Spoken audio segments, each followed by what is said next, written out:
Mesdames, Mesdemoiselles et Messieurs, bienvenue dans ce nouveau bulletin d'information.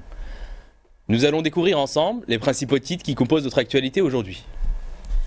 Sur le plan national, nous reviendrons sur l'arrivée du président kenyan en Algérie. Nous nous intéresserons ensuite au 44e anniversaire de la nationalisation des hydrocarbures. À l'international, nous irons en Syrie avec l'enlèvement d'une centaine de chrétiens par les terroristes de Daesh. Au Yémen, nous évoquerons la situation avec l'enlèvement d'une Française à Sanaa par les Houthis. Nous finirons avec du sport et les incidents en marge du match Mouloudia à Essaouira. Le président du Conseil de la Nation, Abdelkader Ben Salah, a reçu ce mardi le président kenyan, Uhuru Kenyatta, venu en Algérie dans le cadre d'une visite d'État de 3 jours sur invitation du président de la République, Abdelaziz Bouteflika. Le président du Kenya, Uhuru Kenyatta, s'est rendu au Maqam Shahid à Alger, où il s'est recueilli à la mémoire des martyrs morts lors de la guerre de libération nationale. Accompagné de Abdelkader Ben Salah, Uhuru Kenyatta a déposé une gerbe de fleurs au pied de la stèle commémorative des martyrs et a observé une minute de silence à leur mémoire. Le président kenyan a par la suite visité le musée national du Moudjahid, où il a reçu des explications sur les différentes étapes de l'histoire de l'Algérie et de la guerre de 1954-1962.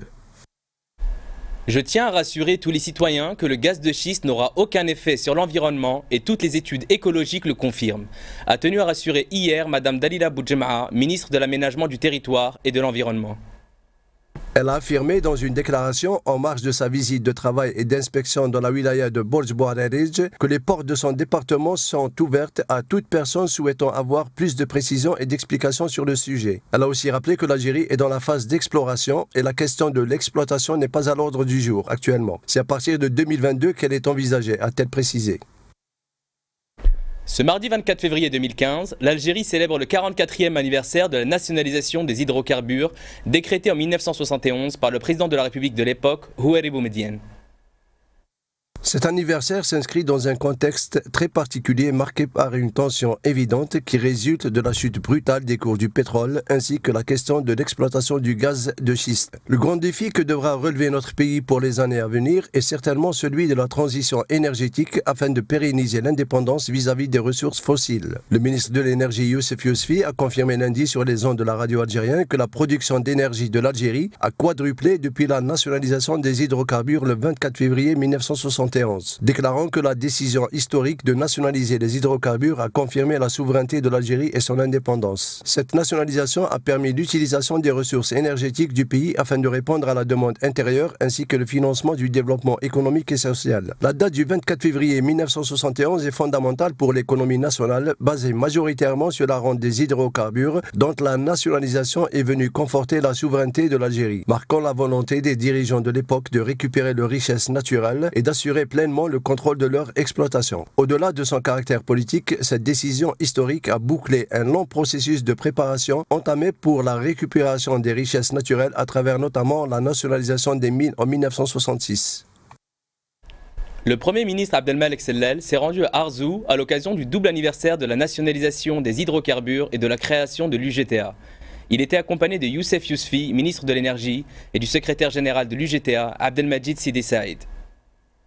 Abdelmalek Sellel a appelé à préserver l'unité et la souveraineté nationale en insistant sur l'attachement du peuple algérien à ces constantes que sont l'islam, la culture arabe et la culture amazigh. Nous devons aujourd'hui préserver l'unité nationale, a insisté M. Sellel, rappelant que l'Algérie est souveraine dans ses décisions économiques et politiques et que nul ne saurait lui dicter les décisions à prendre. Sur le sujet de la situation dans plusieurs régions du pays, le Premier ministre a appelé à se méfier de ceux qui cherchent à dresser les Algériens les uns contre les autres en jouant sur la fibre régionaliste pour attenter à l'unité nationale. Évoquant le gaz de schiste, le Premier ministre s'est également exprimé en déclarant qu'il n'y avait aucune exploitation pour le moment, mais seulement des études en cours. La question du gaz de schiste a bénéficié d'un large débat au niveau du gouvernement et du Parlement et nous avons posé des conditions strictes pour l'exploitation de cette énergie, a indiqué M. Sellel. Avant d'ajouter que des études ont révélé que l'Algérie possédait la 3e plus grande réserve de gaz de schiste mondialement, tout en insistant sur la nécessité de confirmer ces études et de s'assurer que cette énergie n'a aucun impact ni sur l'environnement ni sur la santé des citoyens. Abdelmalek Sellel s'est également saisi de l'occasion pour mettre en avant l'importance de la diversification de l'économie nationale en mettant fin à la dépendance au secteur pétrolier, en favorisant la production nationale tant dans le secteur public que le secteur privé. 12 groupes industriels ont été mis en place hier à Alger par le ministre de l'Industrie et des Mines, Abdesalem Boucharab. Ces 12 groupes, créés à partir de 14 sociétés de gestion des participations de l'État, se composent de 7 groupes nouvellement créés et de 5 autres déjà existants. Le nouveau schéma du SPMI englobe aussi des entreprises déjà existantes dans le portefeuille du ministère. L'entreprise d'études et conseils en financement pour l'industrie, chargée de la consolidation d'agrégats économiques du secteur public marchand pour le compte du gouvernement, ainsi que 4 SGP de zones industrielles qui gèrent pour le compte de l'État les titres de 32 entreprises. Quant aux missions des dirigeants de ces groupes industriels, ils auront une feuille de route claire consistant en la mise en place de l'organisation du groupe, la proposition de modifications et l'incorporation d'activités connexes de métiers ou de filières, en identifiant les activités nécessitant impérativement un partenariat. Par ailleurs, M. Abdeslam Bouchouareb a évoqué hier à Alger la possibilité d'introduire en bourse les nouveaux groupes industriels, rappelant la démarche du gouvernement à diversifier les sources de financement de l'économie nationale. Interrogé sur une éventuelle entrée en bourse des 12 groupes industriels nés de la reconfiguration du secteur public marchand industriel, le ministre a indiqué que l'objectif du gouvernement était d'encourager les entreprises à trouver d'autres moyens de financement pour réaliser leurs investissements.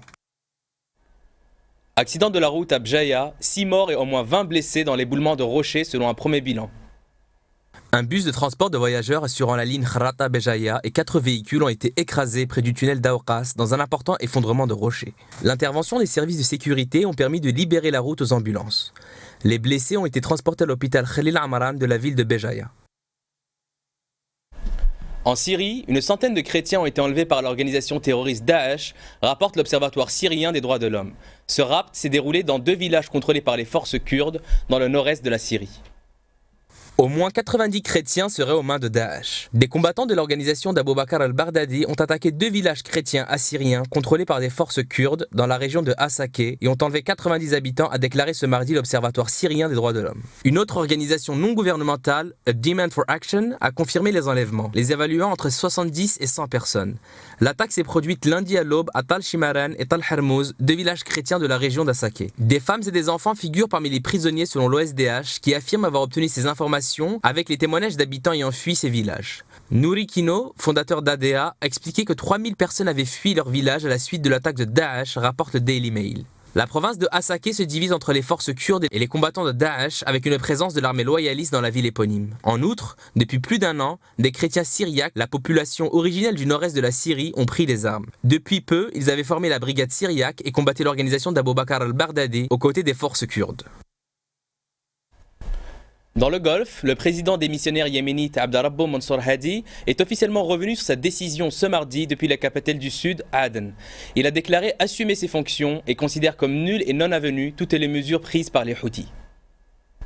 Je voudrais vous informer que j'ai retiré la démission que j'ai présentée à votre Parlement distingué, écrit M. Hadi dans une lettre à l'Assemblée. Dans ce communiqué, il a rejeté les actions des Houthis, dont la dissolution du Parlement et l'instauration du Conseil présidentiel qu'il qualifie de coup d'État. Après avoir annoncé le 22 janvier sa démission sous la pression des miliciens, M. Hadi est revenu sur cette décision après avoir réussi à fuir ce samedi la capitale Sanaa en échappant à la vigilance des Houthis. Sa décision est constitutionnellement valide, sa démission n'ayant pas été entérinée par le Parlement. Dans une déclaration, les monarchies pétrolières du Conseil de coopération du Golfe ont salué la fuite de M. Hadi, évoquant un pas important qui affirme sa légitimité. Ils ont appelé dans un communiqué le peuple yéménite et les partis à soutenir le président dans l'exercice de toutes ses prérogatives constitutionnelles afin de mettre fin à la dangereuse situation créée par les Houthis. Toujours au Yémen, une Française travaillant pour le compte de la Banque mondiale a été enlevée à Sanaa en même temps que son garde du corps, a déclaré le Quai d'Orsay ce mardi. C'est une jeune fille de 30 ans qui travaille pour la Banque mondiale et qui, dans le cadre de ses activités, a été enlevée devant un ministère au Yémen, a précisé François Hollande en marge d'un sommet franco-italien. Nous demandons que sa libération intervienne dans les meilleurs délais, nous cherchons à la localiser et nous ferons tout pour la libérer. Nous sommes d'ores et déjà mobilisés pour la retrouver et pour la libérer, ajoute le président français. La situation au Yémen est devenue incontrôlable depuis quelques semaines et de nombreux pays ont fermé leurs ambassades et invité leurs ressortissants à quitter le pays. Nous renouvelons avec insistance la recommandation à tous nos compatriotes de quitter au plus vite le pays, rappelle le Quai d'Orsay. En Europe, le plan de réforme proposé par le gouvernement grec a été approuvé ce mardi par les ministres des Finances de la zone euro. La Grèce reste dans l'eurozone et obtient un prolongement du financement de sa dette jusqu'à juin. La zone euro a débloqué 172 milliards d'euros pour le sauvetage de la Grèce en prolongeant le financement de sa dette jusqu'au mois de juin. Les 19 ministres des Finances de la zone euro ont accepté la poursuite du programme d'assistance sur la base d'un plan de réforme proposé par la Grèce, a annoncé ce mardi le commissaire européen Valdis Dombrovskis. La liste de réformes de la Grèce est jugée suffisamment complète pour constituer un point de départ, a-t-il indiqué sur Twitter à l'issue de la conférence téléphonique réunissant les responsables financiers de la zone euro. Une poursuite du programme grec peut donc être soumise au vote des parlements des pays de la zone euro qui prévoient cette procédure, notamment l'Allemagne, a-t-il ajouté. Le Fonds monétaire international a de son côté regretté l'absence d'assurance claire de la part d'Athènes et exhorte les autorités grecques à développer et élargir la liste de réformes. Football avec la défaite du Mouloudia d'Alger à Oran sur un score de 2-1. De violents incidents ont éclaté en tribune suite au score. Les supporters algérois furieux s'en sont pris aux gradins qu'ils ont utilisés comme projectiles. Le Mouloudia d'Alger est revenu bredouille du stade Ahmed Zabana face à l'ASM Oran.